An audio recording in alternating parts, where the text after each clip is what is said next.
আসসালামু আলাইকুম। রাত বাজে একটা। আমার ওয়াইফ আম্মুকে নিয়ে আসলাম মাওয়া।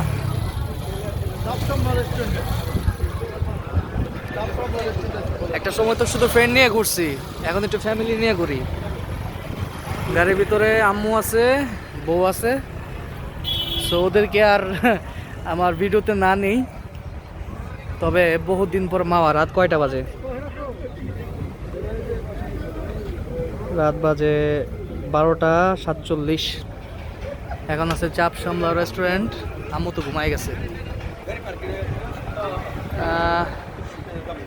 আমি একটু সামনের দিকে যাই। অনেক দিন পর, কিন্তু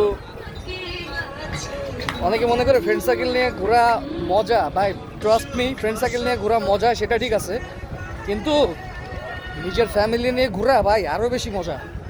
ট্রাস্ট মি, যারা ফ্যামিলি নিয়ে কখনো ঘুরেন নাই বা ফ্রেন্ড নিয়ে প্ল্যান করেন ফ্যামিলি থাকার পরেও, তারা একটু প্ল্যানটা করে দেখেন। আমি তো সেই লেভেল এক্সাইটেড। আরে ভাই, সামনে পদ্মা সেতু আর ট্রলার। ইনশাল্লাহ খাওয়া দাওয়া করার পরে আমরে নিয়ে, ওয়াইফকে নিয়ে ট্রলার দিয়ে ঘুরবো। আমি পকর পকর করতে করতে সামনে চলে আসছে, আর পিছনে ওরা। সমস্যা নাই, ড্রাইভার ভাই আছে, উনি গাড়ি পার্কিং করতেছে। আই রে ভাই, এটা তো পুরো কক্সবাজারের ফিল। কক্সবাজার চলে আসি মনে হয়।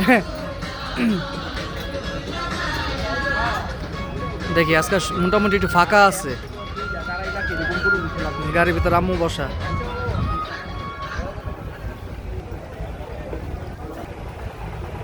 ঠিক আছে, বাই বাই। কারণ ফ্যামিলিকে নিয়ে ফ্যামিলিকে ফুটেজের সামনে আনবো না, কিন্তু এই ভিডিওটা মেমোরি করে নিলাম। ভালো থাকবেন, সুস্থ থাকবেন, আর ফ্যামিলি নিয়ে ঘুরবেন। আল্লাহ হাফেজ।